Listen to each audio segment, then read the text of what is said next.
ቁርአን ለኛ ሩሃችን የሰው ልጅ ሩሑ ከሌለ በድን ሬሳ እንደሚሆነው ሁላ አላህ ስብሓነሁ ወተዓላ ቀልባችን ሕያው ይሆን ዘንድ ቁርአን ከሌለ ማንነታችሁ ልክ እንደሞተ ሰው ነው ይለናል።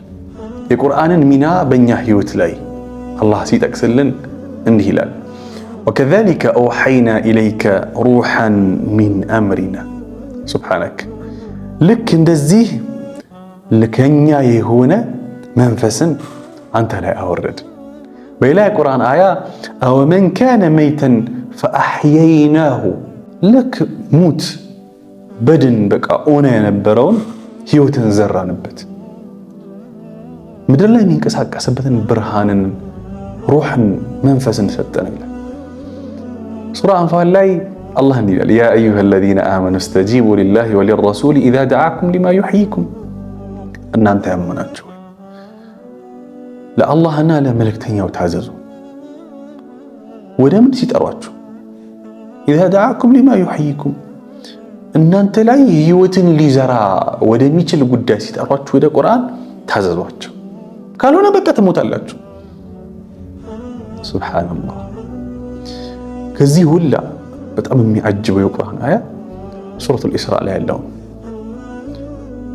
ሰዎች ስለ ሩህ ምንነት ስለ መንፈስ ምንነት ነቢ መሐመድ ሰለላሁ ዐለይሂ ወሰለም በጠየቁበት ቦታ ላይ ወየስአሉነከ ዐኒ ሩህ ቁል ሩህ ሚን አምሪ ረቢ፣ ስለ መንፈስ ስለ ሩህ ምንነት ይጠይቁሃል፣ እሱ ከአላህ የሆነ ጉዳይ ነው በላቸው፣ ብዙ እውቀት የላችሁም፣ ብዙም ላብራራላችሁ አልችልም በላቸው ካለ በኋላ ይህ ቁርአን ለኛ ሩህ መሆኑን በሚጠቁም መልኩ ወለኢን ሺእና ለነዝሀበነ ቢለዚ አውሐይና ኢለይክ ይላቸው፣ እኛ ብንፈልግ ወደ አንተ ያወረድነውን እኮ ይህን መንፈስና ሩህን እናነሳዋለን።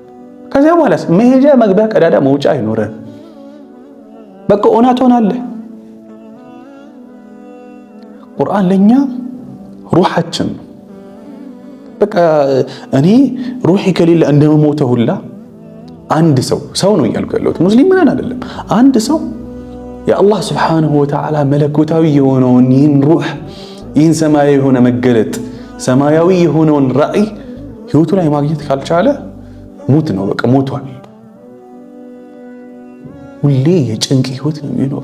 ወመን አዕረض ዐን ዚክሪ ፈኢነ ለሁ መዒሸተን ضንከ። በቃ ጭንቅ ያለ ጭንቅ ህይወት ታውቃላችሁ። ضንክ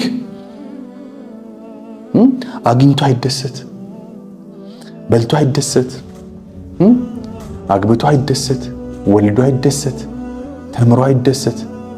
በቃ ጭንቅ በጭንቅ ትንሿ ነገር ህይወቱን ታመሰቃቀልበታለች። ትንሿ ነገር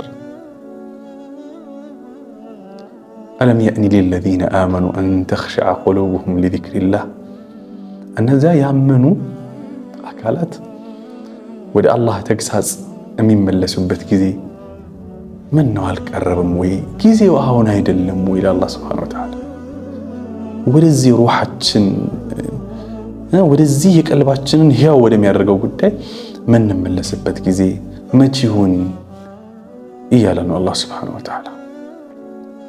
ጥያቄው ለሁላችን። ሰላም አለይኩም ወረሕመቱላህ።